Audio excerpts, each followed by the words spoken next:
صحابہ کرام کی فضیلت کیا ہے؟ الجواب بعون الوہاب، بہت اچھا سوال آپ نے پوچھا ہے۔ صحابہ کرام کی فضیلت کیا ہے، ان کا مقام کیا ہے، ان کا مرتبہ کیا ہے؟ ان کی فضیلت یہ ہے، ان کا مقام یہ ہے کہ نبی صلی اللہ علیہ وسلم پر ایمان لائے، قرآن کو قرآن مانا، اللہ کا کلام مانا، ایک اللہ کو مانا، رسول اللہ صلی اللہ علیہ وسلم کو رسول اللہ صلی اللہ علیہ وسلم مانا، اپنی جان کی مال کی انہوں نے قربانی دی، پھر اپنا وقت لگایا، پھر اسی طرح باہر گئے، اسلام کو پھیلانے کی کوشش کی، جہاں تک ہو سکا وہ لوگ لگے رہے، انہوں نے قربانیاں دی ہے۔ تو ان کی قربانیوں کی وجہ سے آج یہ اسلام ہمیں اور آپ کو ایسی صورت میں نظر آ رہا ہے۔ تو یہ سب انہی کی پوری قربانی ہے، اس لیے ان کی فضیلتیں بہت ہیں، ان کا مقام بہت ہے، ان کا مرتبہ بہت زیادہ ہے۔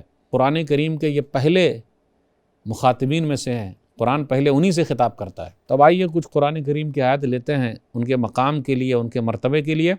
سورہ آل عمران سورہ نمبر 3 آیت نمبر 110 بغور کیجئے۔ کنتم خیر امۃ اخرجت للناس تأمرون بالمعروف وتنہون عن المنکر وتؤمنون باللہ، تم لوگ دنیا کی بہترین امت ہو۔ تو بہترین امت میں پہلے نمبر پہ صحابہ کرام، بے شک جی، لوگوں کے لیے نکالے گئے، بھلائی کا حکم دیتے ہو، برائیوں سے رکتے ہو، اور ایک اللہ پر ایمان رکھتے ہو، تو صحابہ کرام سب سے بہترین ہے۔ صحابہ کرام کا مقام و مرتبہ یہ ہے کہ اللہ تعالیٰ نے ان کو رضامندی کا سرٹیفکیٹ دے دیا ہے، اور رضامندی دونوں طرف سے ہے۔ ہمارے اور آپ کے لیے کیا ہوگا؟ ہم بول دیں گے کہ بھئی ہم اللہ سے راضی ہیں، لیکن اللہ ہم سے راضی ہے، اس کا سرٹیفکیٹ کہاں ہے؟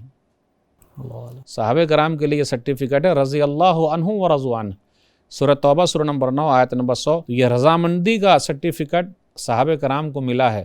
اب دنیا میں جو کوئی بھی صحابہ کرام سے جلتا ہے وہ جلا کرے، اللہ صحابہ کرام سے خوش ہے۔ ناظرین، مرسی ٹی وی آپ کی ٹی وی ہے۔